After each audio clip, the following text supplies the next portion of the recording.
Schrock. Hi. Welcome to Giddy Up. Thank you for having me. Of course. I'm so excited to be here. This is our first international episode. I'm honored. We are in the beautiful Topanga Canyon. Yeah. I'm going to introduce you for our audience so they have a little bit of background of who you are, and then we're going to dive right in. Okay.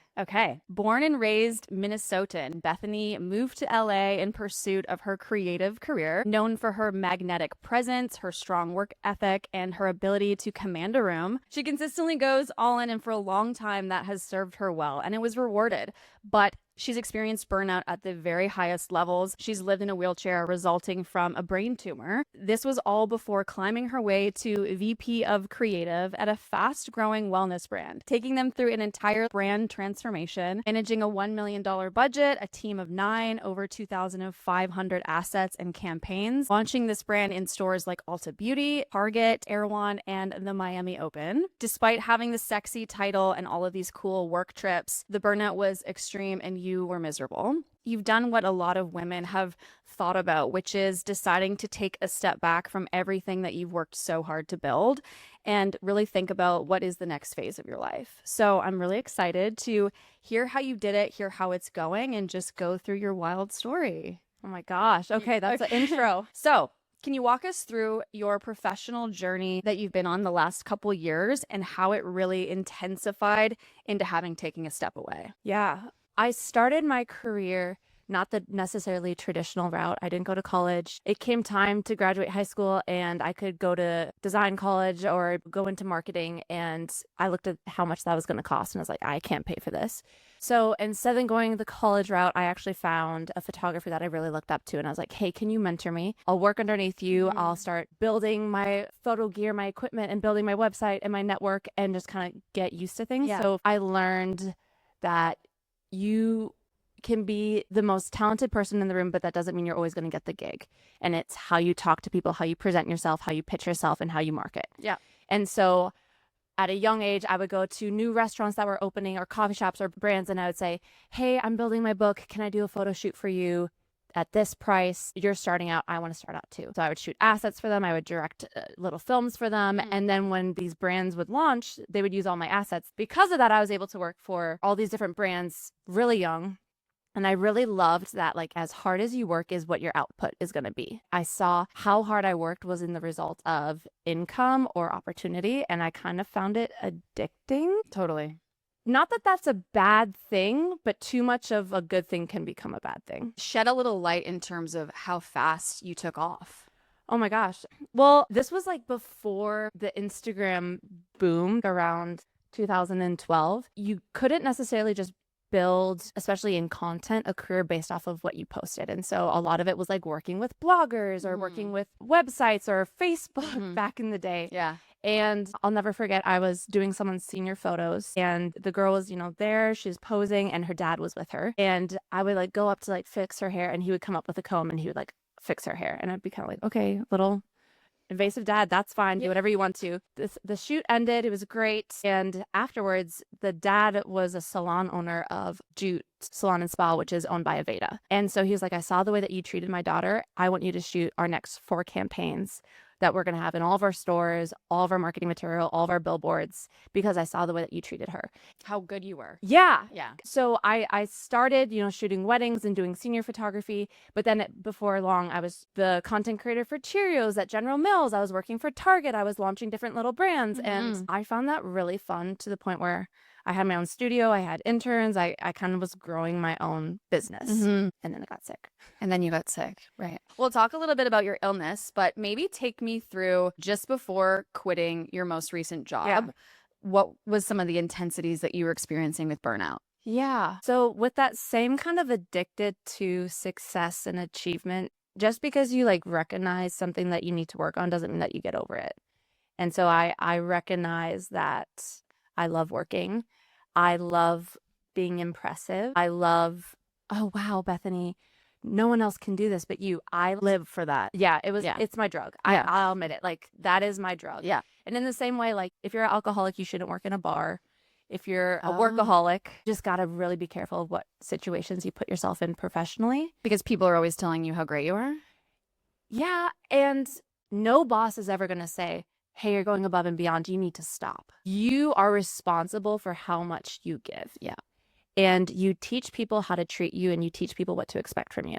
If you start a gig, a job, a career going 130%, that's going to become baseline. That became my baseline, to the point where, I'm working 12 to 15 hours a day, Monday through Saturday. I was waking up, starting at my desk at 7 a.m., and I would sit there until probably 7 or 8 p.m. Wow. Eating my breakfast, lunch, and dinner from my desk. My step count was like at 200 every single day. Oh, that's my nightmare. That's what mine has been like working remotely. No, it's horrible. You don't go to the bathroom unless you're like, hey guys. You're chained to your desk. Yes, you are absolutely chained to your desk. Yeah. And I understand that sometimes that's just what a job requires for like a season. But after a year and a half, it wasn't letting up. If anything, it was getting worse. It was bearing down. And it comes to a point where it's like, at what stage are you going to allow this to control your whole life? Correct. And I was exhausted at my job, but I just kept on believing I can adjust. I can reset the expectations. I use the word boundaries really lightly because sometimes it's a little overused. Reason why I say that is sometimes you get paid to do a job and you have to say yes. And making a boundary with your manager doesn't mean saying no to sending an email at 5 p.m. Sometimes you have to do that, especially if you have aspirations that are not necessarily what everyone else's are. I want to have a great career. I want to be written about in Wall Street Journal. I want to have a campaign that's featured on because of marketing. That's what I want for myself. So I'm willing to work hard for it. Of course. But it got to the point where I went on vacation for a week. It was amazing. I went off to Italy for my 10-year wedding anniversary. Wow. Came back, and I think the shock to my system of being so calm to then my CMO was out, so I was covering for her for that entire week. I got a 2-week-long migraine where I couldn't see, I couldn't eat without throwing up. I had to get nerve blocks. I went to the urgent care. I went to emergency care. Oh my gosh. ER, everything. And every day I would wake up and I would Slack my entire company. Hey, this is the update. Here's the doctor's note. I'm on this level of steroids. I'll let you know when I can come back. Oh my God, Bethany. Every day I was like, I got to get out of it. I don't know have you had a migraine before? I have. Yes. They're horrible. I haven't had 2-week-long migraines, but when you have a migraine, you're debilitated. You can't think, you can't see. After a few days, I'm like, okay, I'm going to get over it. After a week, going to ER, going to my neurologist, not figuring it out. After 2 weeks, you kind of become a little brain woozy in the fact that you can't think. And I had this moment where I was like, what am I doing this for? To make someone else money? I had so much stress and anxiety thinking about how I couldn't log on to review emails that had to go out that week while I was, inject me with whatever you need to so that I can get back to work. Wow. You weren't even present with your situation. Oh, no. And finally broke, the migraine cycle. And for about like a week, I just could not clearly think. My mood goes so baseline. You feel depressed. It's terrible. Yes. And that's when I realized my body is screaming at me that things are not okay. And I've ignored the signals for quite some time. And now I can't ignore this anymore. And if I continue to keep on working or pushing myself the way that I am, this is going to become a thing. I'm young. Is this what I want my life to be? I also did feel a lot of guilt around that as well, because I've been through some health challenges in the past where I've had to kind of choose to slow down. And I have learned that before. And I kind of hate that I got myself in that situation once again of not listening to my body freaking out, and then having a come to Jesus moment of what do I want my life to be? It's interesting how you can get off the hamster wheel long enough to realize you're not living in alignment. And then you find yourself back in another opportunity or back in a job 2 years later. You're like, here I am again. It's so hard. That's why, I do say it's an addiction. And just because you've recognized things about yourself, what am I doing weekly to check in with myself to make sure that I don't slowly creep back to old habits? What are those things that I do to check in on myself? Yeah. Therapy. Yeah. Therapy is great. I actually have a cork board behind my desk, and I have different things that I've written out that I need to ask myself. Number one, you teach people how to treat you. So whatever I deliver is what people are going to expect. So if I say, hey, absolutely, I can get on that, I'm not going to be able to deliver that until tomorrow morning because it's 8 p.m. Give them an expectation. It's not that hard. Yeah. And usually, dare I say, the other person's okay with you changing a deadline, but you need to get over this like sense of proving yourself constantly. You've already proven yourself. Yeah. You just now need to be sustainable. How did you know that it was time to quit? After the 2-week-long migraine sprint, I knew that if I didn't choose to quit, I was proving and reminding my body that it doesn't matter how you feel. You're just going to do what you want to do. And I knew that that would start to create a pattern in my life that I did not want replicating in my marriage, in my friendships, and if I'm going to be a mom one day. And I know that sounds maybe making it a little too deep, but I truly believe if you have a gut instinct and you feel a prompt and you silence that prompt and you don't listen to it, that voice is going to become quieter and quieter. And I don't want to live a life where I'm constantly ignoring signals because I'm too headstrong and self-obsessed with what I believe is achievement. So it was around September and I thought, okay, I need to start thinking of my exit plan. I started talking to recruiters.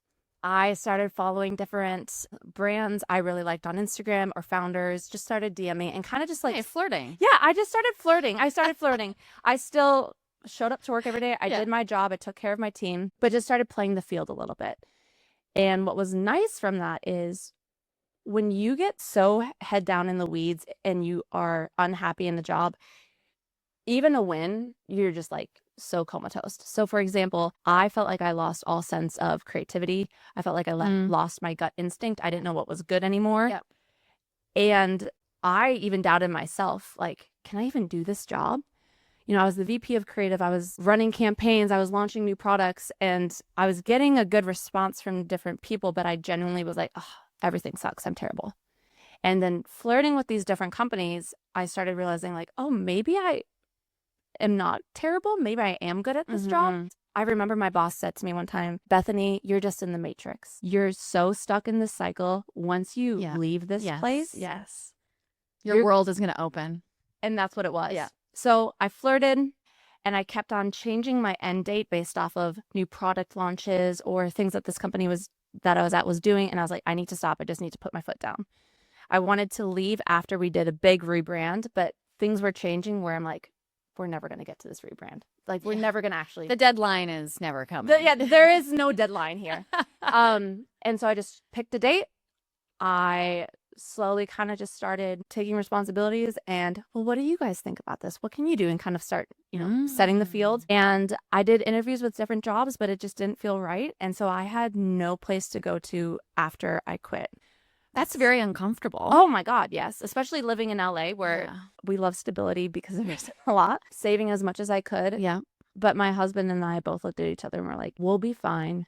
Money is not worth. It'll come and go. Yes. And so I quit and I didn't have a next step. My only thing I knew is I just needed to take a step back. So I booked myself a cabin in the middle of the woods and I didn't bring my phone. I didn't look at social media. I didn't look at emails. I let all my friends know, hey, I'm going to be unresponsive for a week. And I was so excited to go to this cabin and just life map my next steps. I had my paintings. I had like my to-do lists. I had my books to read. I got to the cabin and I got so terribly sick. I had the worst cold, so achy. My nose was bloody from like, oh my gosh, your body caught up. That's what it was. Yeah, your body caught up. Like, and then finally had a chance to be like, we are so unwell. I felt like I was detoxing. I literally felt like I was in a sauna just like detoxing everything, which also made me so sad at the same time. You know how they say like talk to your inner child? What would you say to your 3-year-old version if you could? Yeah. I almost kind of felt like I had to have a moment like apologizing to my body for trying to keep up for so long. 100%. But that's exactly what that trip needed to be. You're speaking to so many women right now. Which is also such a bummer. Yeah. So I went to this cabin, let go of my to-do list. I let go of what I expected my deliverables were going to be. Yeah. And this sounds like so Little Women just riding in upstairs, but I fed a fire. Oh, yeah. All day long. Okay. I listened to the Charlie XX Wuthering Heights as I fed my fire and I just looked out the window. It was snowing. I was amazed. I was not bored. It was when you're building a fire, that's one of my favorite skills. I love building a fire. It felt great. Yeah. I love touching. Yes. Touching That's what wood, you need. touching That's grass. what you need to bring you back down to earth. It really did. Yeah. I didn't look at a screen. And coming from that, I ended up posting about leaving my job and about burnout. And I was shocked how many people could truly relate to that, which number one, no one is talking about it. None of my friend group was talking about it. And how many people were like, oh yeah, I'm exhausted, I'm burnt out. Yeah, It's horrible. and especially within our age range, I think we come from like us elder millennials, I'm 31, the girl boss era, the do We it were all. raised by boomers. Yes. Who would never, ever believe in taking a break. No, but I would say with AI, I would say with the speed of technology, the expectation and pressure has absolutely Skyrocketed. And I realized I wasn't the only one who was going through this. I was just lucky enough to be able to take a step back and get away and quit. And the response that you got, that's how I found you.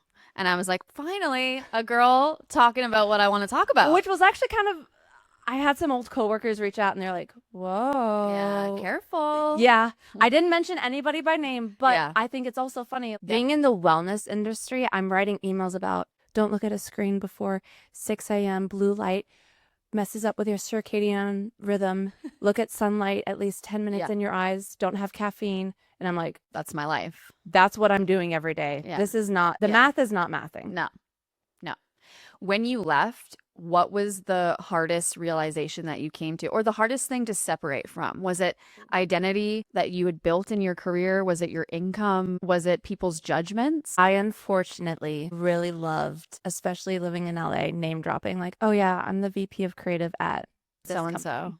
And I realized I really found a lot of identity in that. And who am I outside of this title? Thinking about wherever I go next, I really loved having that name attached to what I do. So if I don't attach myself to that, then who am I?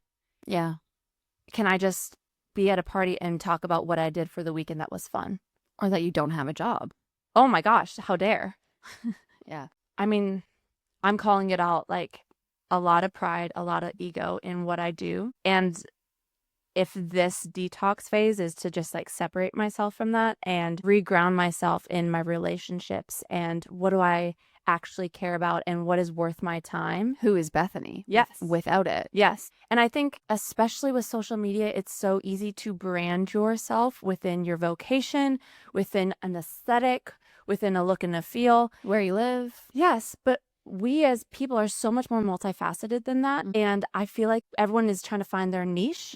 And I'm sure that you can even have this podcast, you're interviewing these people. This is who you are, Marnie. Giddy up. That's like part of who you are. Yeah. But there's so much more density to us that you can't summarize in a post, but you have to sit down and talk to someone to understand. Yep. 100%. You nailed it. You nailed it. I relate so hard to the identity. I spent 7 years from 21 to 27 at a software company that was massive. And I was proud to be a part of that company for so long. It runs the world. And when I left, I was like, I'm ready to leave. I'm so ready to leave. But 6 months after, I'm still checking LinkedIn, being like, wow, like, who am I without this company that built me? So I really resonate with everything you just said. And I don't know if you do this. You think, if I was still there, I could have done X, Y, and Z. If I was still there, I could have been a part of that sale. But, you know, as I'm looking at new jobs, I'm thinking, what do I really care about? I want to do work that I'm proud about, and I want to work with people that I, in good faith and conscience, want to enjoy and connect myself with. And I want to live a lifestyle that is sustainable. I want to be able to take 30 minutes to go eat a meal and come back. I want to hit 10,000 steps a day. I want to have energy, mental, and time to hang out with someone I love after the workday. What has leaving your job allowed you to recenter in yourself? Oh my gosh, so many things. Really? It's funny. I've, voice memoed a few of my ex-coworkers and every single one say, oh, wow, Bethany, the sound of your voice is different. I didn't think that it had changed, but I am so much more calm, am so much happier. I have patience for people. Oof. I hate to say it. I was becoming the nastiest version of myself. I'd be on calls from 7 to 7. You have to, within 10 minutes, tell me what we're talking about and we're going to solve things. I can sit down and just listen to my friend ramble about her hair appointment and I can enjoy it because I care about that person. I care about what they care about. And I was starting to lose that humanity side of me for the sake of productivity. Talk to me about what you do in the morning. What's your wellness routine? Do you have one? Yeah. Okay, what is it? Well, I say yeah because I now have one. Yeah. I love getting my 10,000 steps before I start my day. I am my most creative when I'm moving my body and able to kind of observe things and then just think. So I live in Los Feliz, Atwater Village area. So I walk to Maru Coffee. I get my favorite matcha with oat milk. It's an hour walk there, hour walk back. 2 hours of just kind of centering and moving your body and getting fresh sunlight before you've done anything else. And then I get back, have my protein, get my breakfast, take my supplements. Yeah. And then I sit down and I look at my entire day. I think of what are my 2, 3 most, I have to get these things done. Non-negotiables. Yep. And then what are the nice to haves? And then I start my day. That's my morning routine. I love it. From the perspective that you have now, is there anything you would have done sooner or differently before? That's a great question. And I actually struggle with this, especially in therapy, because one thing I say is because I am a workaholic, because I have pushed myself, I have done well for myself. It's gotten you far. It has. I went from being an art director to a senior art director to a creative lead to head of creative to senior director of creative to VP of creative within 3 years, which is really fast. And so it's proven well, but that's what have I also lost? And one thing that my therapist has said is like, Bethany, this is morbid, but when you die, do you want your tombstone to say, was really good at work? Damn. Usually at the end of it, you want to think loving wife, loving mother, good friend. That's when I go back to, we can't compartmentalize ourselves in these different facets. Because have I been a good friend for the past year? No. Have I been a good wife? No. Have I spiritually and mentally been my best self? No. So one challenge for myself is take a step back and look at the whole person, not this just version. So to answer your question, if I would go back, I do think I could have set a different expectation on when I'm available and when I'm not. Just saying I'm not available on the weekends. And if I don't go up the career chain faster, that's okay because I get to move my body and I'm not sick and I'm not exhausted. It matters less to you. Yeah. Like what actually matters. And you can tell in my response, You're struggling. I still think about work. So, and I think also how you were raised is a big part of that. Achievement is value. Yeah. And worth is based on what you earn and all of that. We can talk about that in a little bit. Yeah. If someone wants to leave their corporate job and they've spent a long time building themselves up, what's the first move that you would tell them to make? I can only speak from a creative standpoint, creative marketing. If I'm in finance, my way is going to be different. What I would say is, number one, make sure that the work you're putting out right now is work that will get you the next job you want. So start building your book, start saving the work that you've done at this company into your drives. Start asking if you have like a head of data or your marketing, hey, how did we do on this last campaign? How many email open rates? Things like that, like statistics. Yes, that will really make someone who's trying to hire you. Because creativity is all perspective. You think it could be the most beautiful email, the most beautiful campaign, but the person who's hiring you, whoever is paying the salary, cares about what are your KPIs? What did you actually make for me? So start getting all that data and then start flirting and dating. Closed mouths never get fed. And so start just casually mentioning things, talking about things, because you don't know that me saying to my friend at dinner, oh yeah, I'm starting to look for a different job. Oh, well, my company's hiring. That's how I got my job. There we go. That's how I got my recent job. And I went right to my peers in the industry and I said, I need help. What's going on? And they were like, oh, I'm moving to Ireland. Take my job. Literally take my job. And I said, you're kidding. And he was like, no, I'm dead ass serious. I know you're good at what you do. They're looking for your skill set. There you go. The same skill set. There you go. And I took his job. And unfortunately, like the lesson from that is you can be the most talented person. You can have the best LinkedIn, the best resume. Connections go so much further. For example, my last job, I was interviewing for a whole year, couldn't find a thing, but then I knew someone at the company I just was at. That's how they found me. It's so valuable. How did you build these relationships in your industry that actually opened doors? Because looking at your social media, there's so many incredible brands, there's so many executives, there's so many campaigns. What relationships actually helped you open doors? Your talent and your skill will get you in the door, but your character is going to keep you in the room. And back in the day when I would be doing photography or content creation and I would talk to other younger photographers, I would compare talent to a bonfire or a firework. Some people are going to do a really cool campaign, a really cool clothing drop, and it's going to make a splash and it's going to be trendy, but it's going to fizzle. That's what it is. You need the infrastructure and you need the work ethic and you need the character to keep it up. And some people are a bonfire where it might be a slow burn. There might be good months, there might be bad months, but They keep going. exactly. And so what I would say is, this sounds so cliche, but be a kind, genuine person. Don't just look at relationships of what they can give for you. And I know that that sounds funny, giving advice of I don't think so.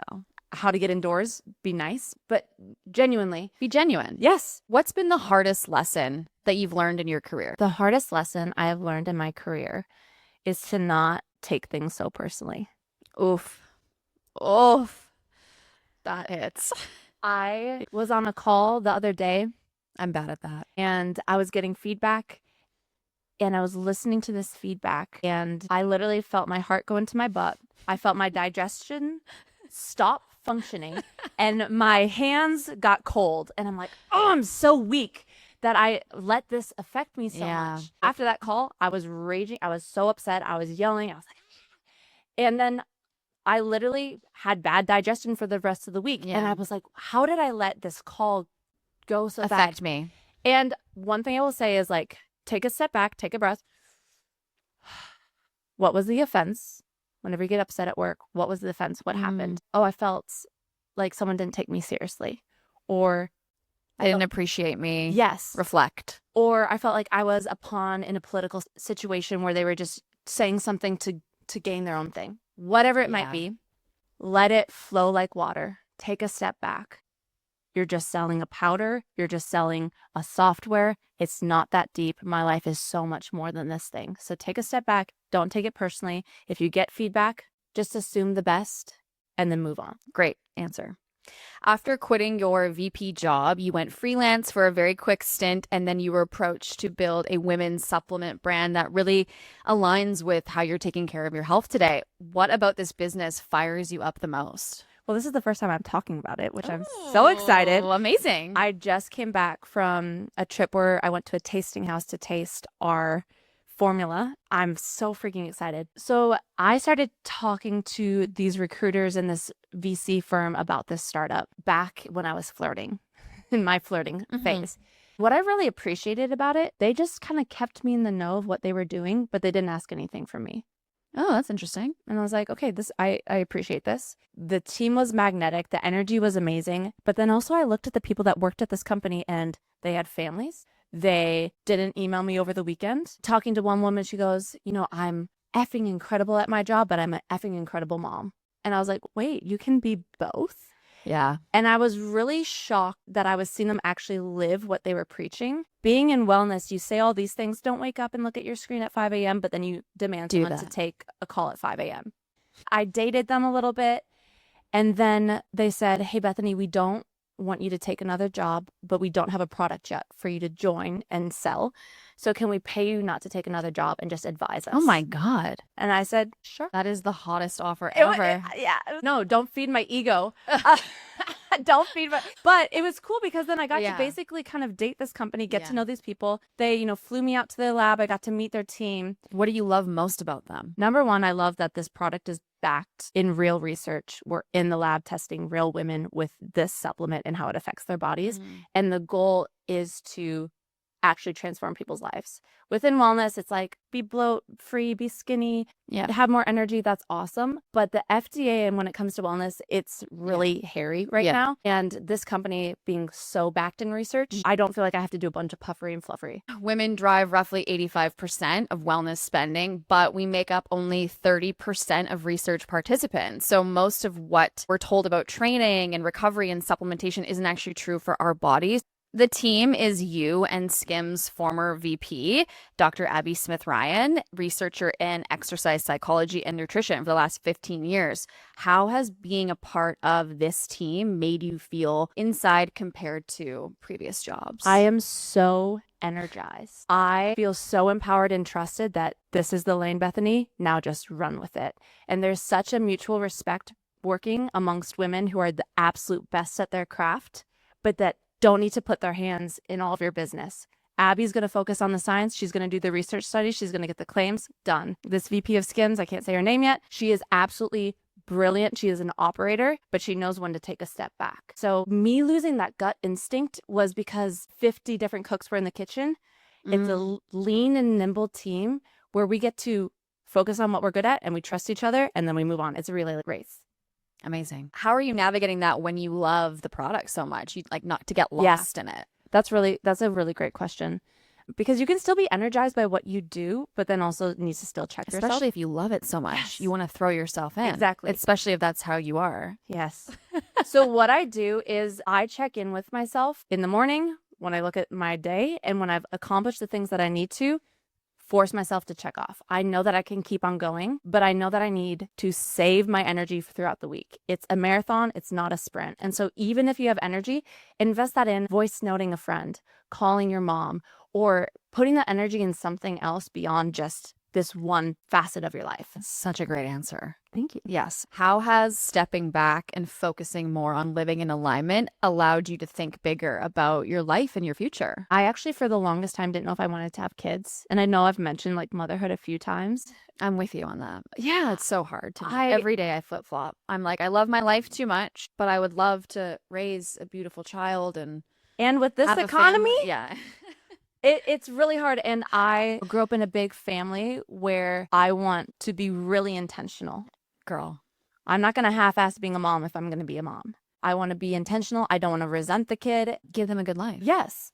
And, it kind of makes me laugh when I hear women say, like, I'm not going to change when I become a mom. I should change if I'm going to become a mom, because all of a sudden I'm responsible for this other person's life that has not existed outside of me. So taking a step back, looking at my life beyond just one facet, but the whole 360, I've started to imagine what is my life beyond just work. Like I said, when I quit my job and I thought, is my goal in life just to make someone else money? I think that there's more than just that. And one thing that's kind of made me nervous around motherhood is like, wow, so I'm just gonna like sit on the floor and like play with Play-Doh? That sounds so boring. But me sitting at a fire just thinking about something for a week was actually really cleansing. So what could change and transform within myself by having to stop succeeding and just kind of like have a childlike curiosity again? Thinking about it. Yeah. And I've been through a lot of hard things and it's made me better. What could motherhood take out of me and refine in me that make you the best version of yourself? Yes.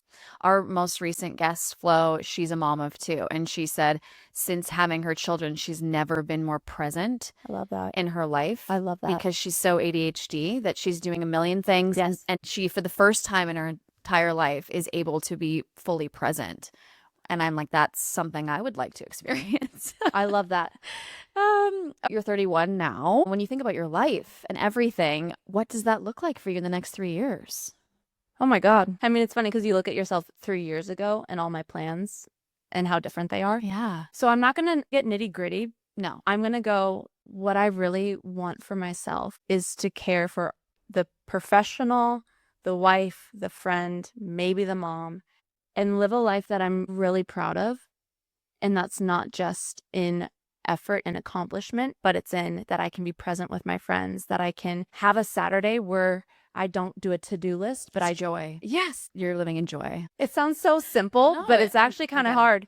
It's super hard. Yeah.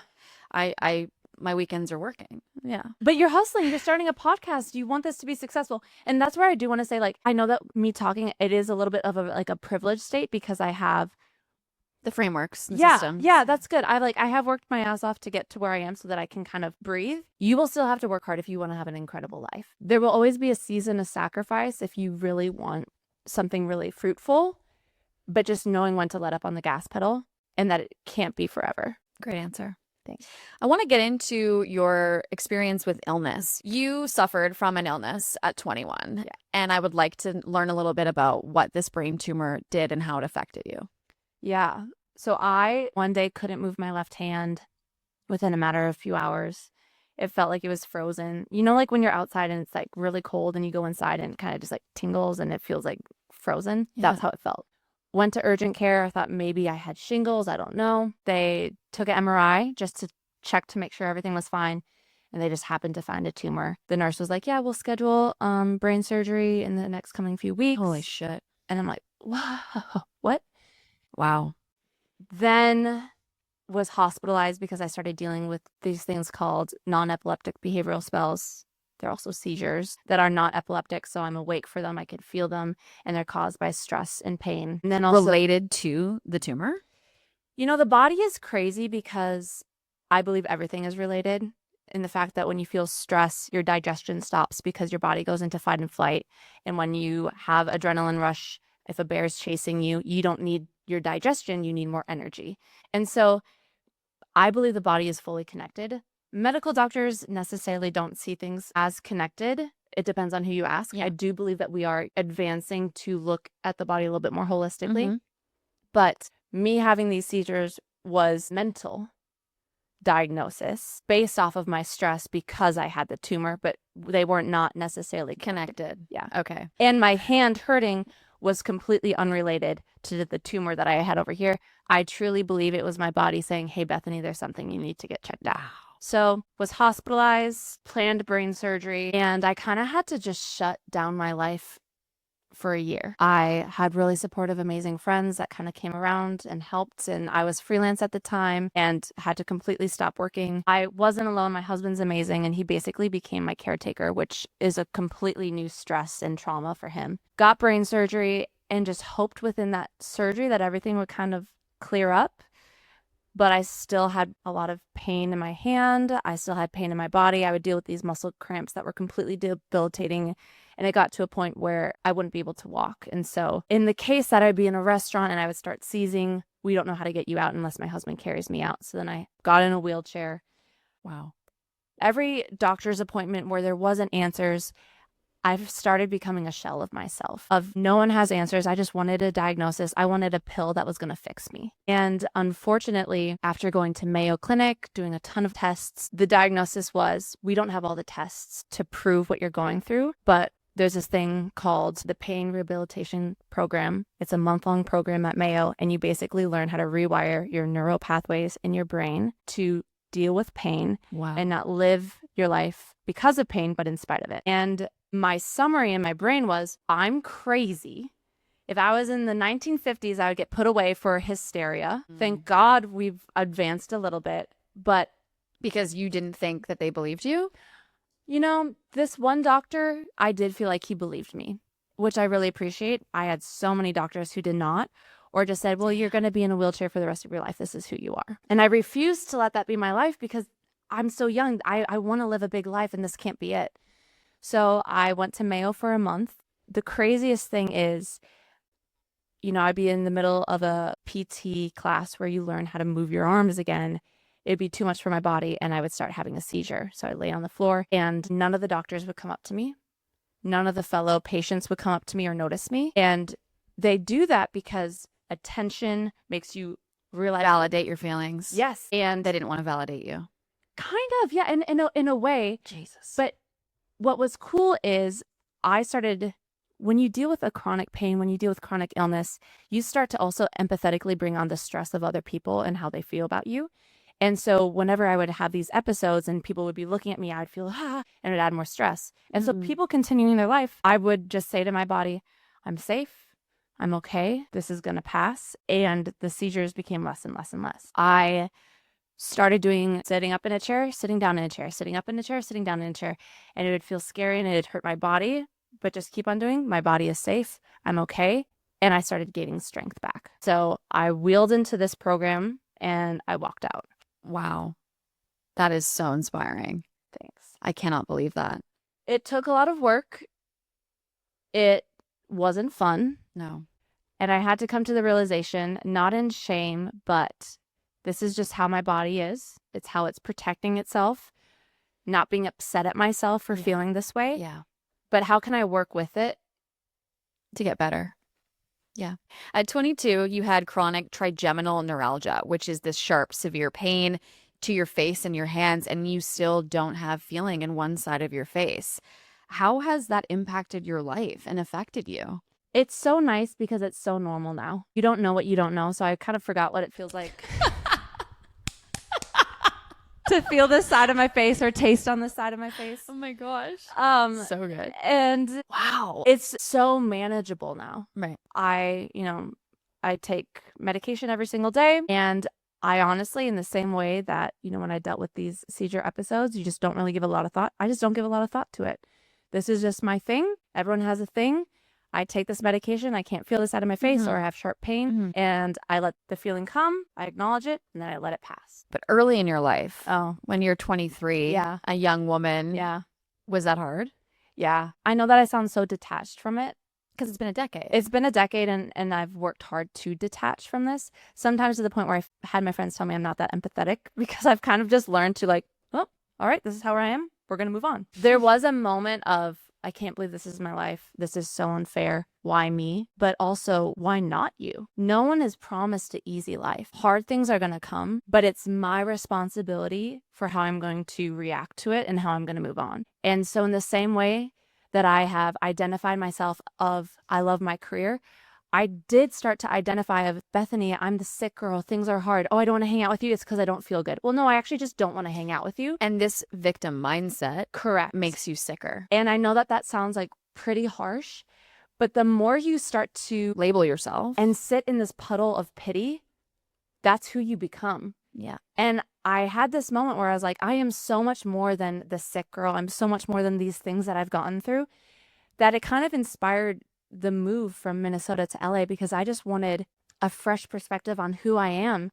I mean, I really appreciate my community in Minnesota and how loving and supportive everyone was, but I'm so much more than the things that have happened to me. And now I get to choose who I talk to about those things. I've purposely changed my behavior in my life that I am not just what has happened to me. I love everything that you just said.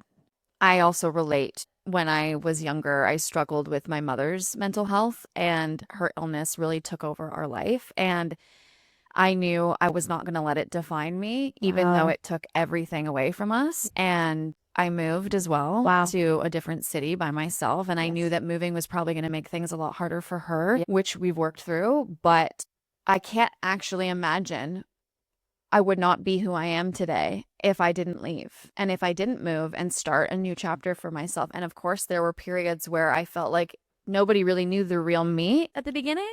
You eventually blossom into who you're supposed to be. But I really do think staying where you are when you go through such trauma keeps you stuck.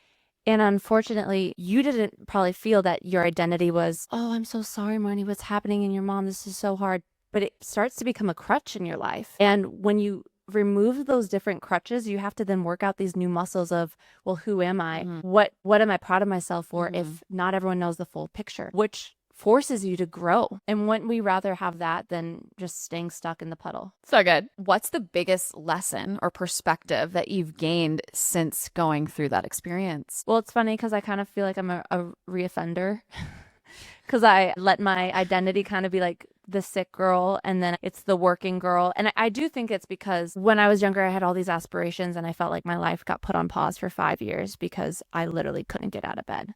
I wanted to move to New York. I wanted to do all these different things and I couldn't because I was hospitalized. Then I felt like moving to LA and getting this really cool job was like my second swing at life. It was my second act. I finally got to live this dream that I thought was going to go away.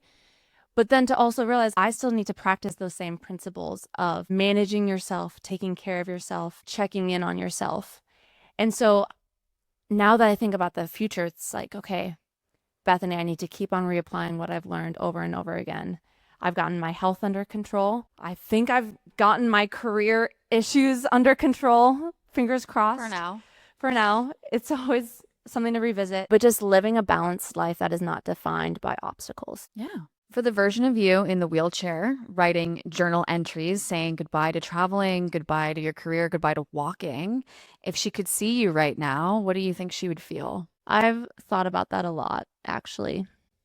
And I would say a lot of that has fed my overwork because I want to make younger her really proud. But then at the same time, I don't think she would be because it's at sacrifice to what really matters, which is joy, which is connection and people. But when you think about where you are today, how do you think she would feel? I think she'd be so proud of me for quitting a job that I thought was the sexiest, coolest thing for the sake of taking care of myself. That's the real answer. I am really proud of myself. When I've gone through things, when I've learned things, to actually take time to digest it and then apply it to my life and not just be passive about it. Everything can be a lesson if you let it be. And so not just like moving to the next thing, but taking a second, taking a breath and what can I learn from this and how can I apply it to where I go next. So good. Are there any world experiences that you've had that you look back and you're like, oh my God, I can't believe I did that? My husband and I traveled around the Middle East for about a month, going to 5 or 6 different countries. That's really cool. But this is so random. So I feel like, No, I love. yeah, we visited different humanitarian groups and I would take pictures and he would do music. And it was so fun. And we stayed in danky apartments and went to Calcutta and went to Armenia and Roughed it. And it was so fun to just get outside of your normal and see that, like, who am I to say that this is normal if you live in a different life? It was so good to experience different ways of living. Yeah. I like that you went there. Oh yeah, I did too. It was really fun. It's really fun. What was one of your favorite memories in the Middle East? There is this little village called Eastleigh in Kenya, Africa, and it has a large Somalian population, and Minnesota has a large Somalian population too. And so when I would say I'm from Minneapolis, they would all go, my family is there. Oh my gosh. And it felt so cool to be on the other side of the globe, having this like connection of soul ties. Whoa, I have chills. As you're teaching English, it was amazing. It was so fun. Wow. Yeah. Perspective. Everything's connected. That's so cool. I want to talk a little bit about your personal life. You grew up in a big family, one of 6. You had learning disabilities growing up, dyslexia, among some other things that were tested and confirmed, and that made school really hard. How did that upbringing shape how you faced the world early on? Flunking and not being very good at school when you're young and not being able to read a chapter book just like all the other kids are doing and you're still stuck on Berenstain Bears. I kind of had to learn different ways to intake information or output things. Like the science fair, I absolutely slapped a volcano eruption. The creative crafty things. And when I would take a test, I would use process of elimination of like, well, I've done the top one, I've done the bottom ones. Eeny, meeny, miny, Yeah. But you know, I just kind of learned what is successful at 3rd grade I can't do necessarily. I have to go to summer school. So what are different ways that I can express myself or prove that I'm good at something, which maybe gets to the proving side of things. Did it make you feel like you were stupid? Oh, yeah. I felt so stupid. I mean, I feel like a lot of people do this, but you're supposed to read a book out loud and you count. What page am I going to get on? And then I wouldn't be able to read things out loud. And I would go to the bathroom crying because I felt so stupid. People would call me dumb. But I kind of also had to learn, like, I can be a good friend. I can be a nice person. I can talk to people. And so maybe that's how I survive in school, even if I don't have the right grades. Just kind of figuring out different ways to thrive because I couldn't do it the traditional way. At what point did achievement become the thing that made you feel okay about yourself? I think it was in high school I started taking photos. I'm freshman. I'm doing all the seniors photos, getting paid. And I was like, oh, this is my thing. I found my thing. I am not good at school. I can't be a part of the AP classes. I'll be the artsy girl. So I kind of held on to that because I felt like that was the only thing I had, which then kind of transitioned to achievement. You've been married for over 10 years now. Yeah. You and your partner have grown up in so many chapters of your life together. What has that relationship taught you about yourself and how you show up in love? Oh, that's a beautiful question, Marnie. When we got married at 20, we both knew that the person we were marrying was not going to be the person we were married to in 10, 20, 30 years. We knew that we were going to change. But what made us want to get married was, I like the way you see the world. I like how you are. I want to learn to see the world through your eyes. Oh, that's changed. I've changed. I'm a different person. You know, my husband has seen me through someone who can't go to the bathroom by themselves to someone who is loving their career and is really killing it to then crying on the floor because I'm so exhausted. I've been so many different versions and he has too. But the thing that makes us keep on coming back to each other is, well, what do you think? Do you have advice for me? How would you approach this differently? And not white knuckling the way I see the world and what I think is right or wrong.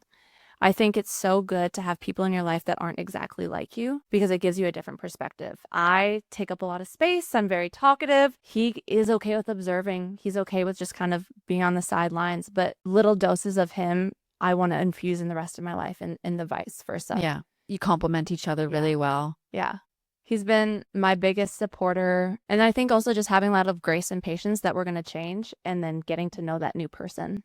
And getting to fall in love with that new person. Yeah, fun. And also like being a witness to someone else's life in those different phases. He knows me unlike anyone else. When I get a little crazy, he can ground me of like, this is who you are. This is what you care about. That's exactly how I feel with my partner. Yeah. And I'm so grateful for it. I'm like, bring me back to earth. Yes. this isn't important. This is what I need to be Yeah. grounded in. And that's why you're so good for me. Yes, exactly. Thank God. Okay. And what have you learned the most about marriage versus what you thought would matter? What I've learned the most about marriage is just because I think something should go a certain way doesn't mean that that's actually how it should be. I think that I know what's right. You need to approach this way. You can't be sad anymore. I need you to grow up. We need to go fast. Well, actually, no, you need more time to process something, or you feel things heavier than I. And sometimes I'm not that empathetic because I'm like, get out of the wheelchair and start walking. And that's good. I need to be softer in my life. And your softness should rub off on me. And maybe a little bit of my pull yourself up by the boots and let's go can rub off on you. But what I've learned is to not expect the person to act how you think they should, but to use that as cues to how can I change who I am. Oh, that's really good. I think when you start a relationship, it's like just a fury of love and fantasy and fun, and that's awesome. There will be different phases of that, and there are phases of, wow, this is a lot of hard work, and this is really tough, and you're not enjoyable right now. But that's a part of a relationship. Mm-hmm. And I think our generation, especially now with instant gratification and dopamine hits, we expect every relationship should just be dopamine, dopamine, dopamine. Or move on. Yes, but the good things don't come from Swiping. Yes. In the same way of a meal tastes better when you take 2 hours to make it and it's like, oh, this is really good versus just Uber Eating something to your door. I don't know about you, but it's the time Yeah. and it's the progression of loving someone through their different phases that makes it so much more sweet. Mm-hmm. Beautifully said. What's a non-negotiable for you in your marriage? Respect. I might not understand why you think this way, but I respect your opinion. Or, you know what? I really think that was stupid of you, but I'm not going to blast you to all my friends. No. Just have some respect and a little empathy to understand why. Amazing. We are going to get into our last section. It's a fun, quick, hit them off, whatever comes to mind. All right, let's hit the rapid fire. Okay. What's the best advice that you've ever received? You teach people how to treat you. Are you a city or nature girl? Oh. Why can't I have both? Well, what would that look like? If you got to pick one. Go on a hike on the weekend, but live downtown during the week. Okay. Are you a routine or spontaneous person? Routine. I thought I was spontaneous because I'm like creative and all that stuff, but a routine makes me thrive. Okay, I want to know a little bit about the routine. I know it's rapid fire, but I need to know. Routine, because when you set up like guardrails in your life, then you don't have to think about what I'm going to eat or what time am I going to start my day. So then there's like a little room for spontaneity and creativity within So it. is your calendar like, Yeah. yeah. And I learned that when I was at the Mayo because every single day it was show up at this time, you have to do this, this, this. And being freelance, I didn't have that structure in my life. That's why I'm crazy. Yeah, it gave me decision fatigue. And so if you just set up a little bit of guidance in your life, then you don't have to think about Okay, so random hit things. me with like the basics. The basics are time blocking your work hours, time blocking your emails, time blocking when are you going to eat and when are you going to work out. And you just have to do it because if you leave it loosey-goosey, you're never going to work out or you're never going to eat because then you are basing your decisions based off of your feelings. And what comes through the day. Yes, which feelings change and that might not actually be what's best for you. Boom. Big team or small team? Small. Speak on stage or behind the camera? I love that if I have to think about it, it's because I feel guilty about saying speak on stage. Don't feel guilty. I'd probably say speak on stage. I mean, look at us right now. I know. But then that's like my like self-shame of like, oh, wow, that's so full of it. Speak on stage.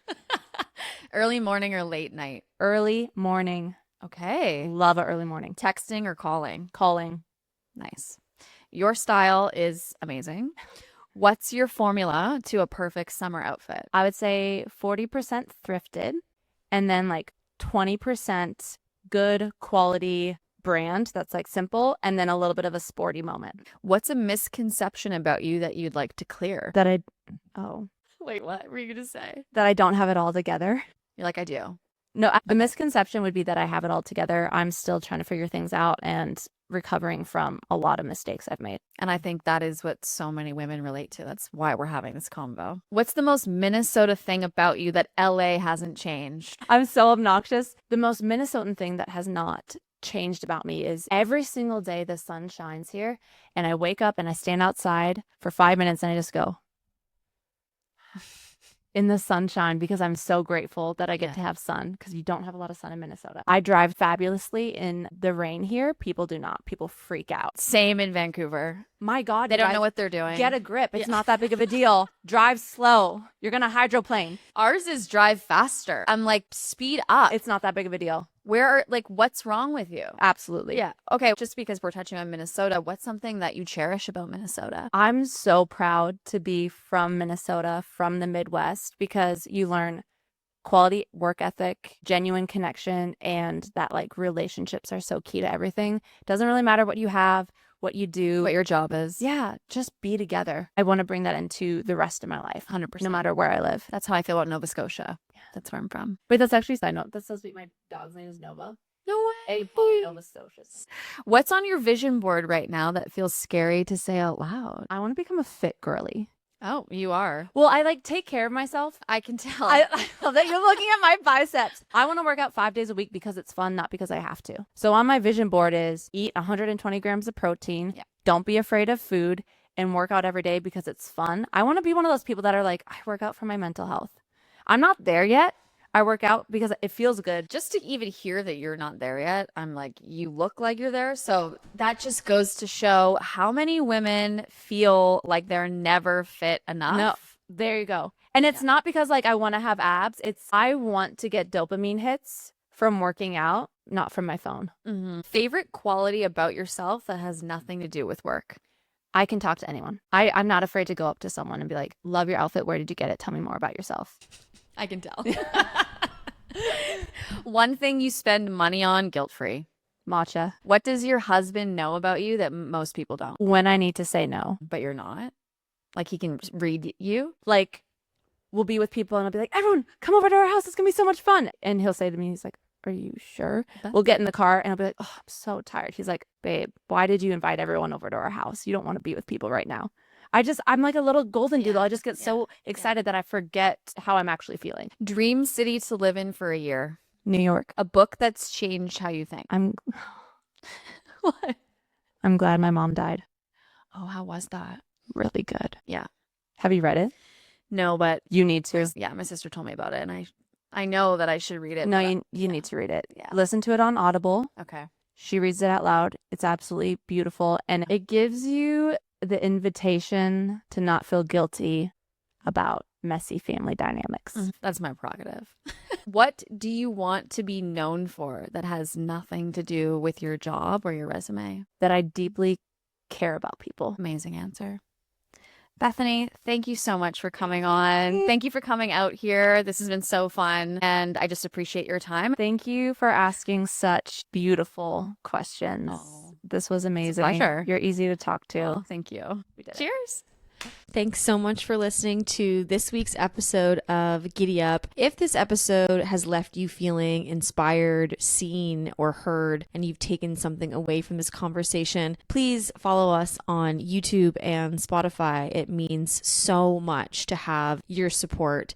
It genuinely makes my day and my week when I see a new person here or a new rating of our show. We are recording with another incredible woman in about 10 days that I am so inspired by. She's going to help you budget, save, and invest for your financial freedom. So make sure you're following along, and we will see you then. Enjoy the ride.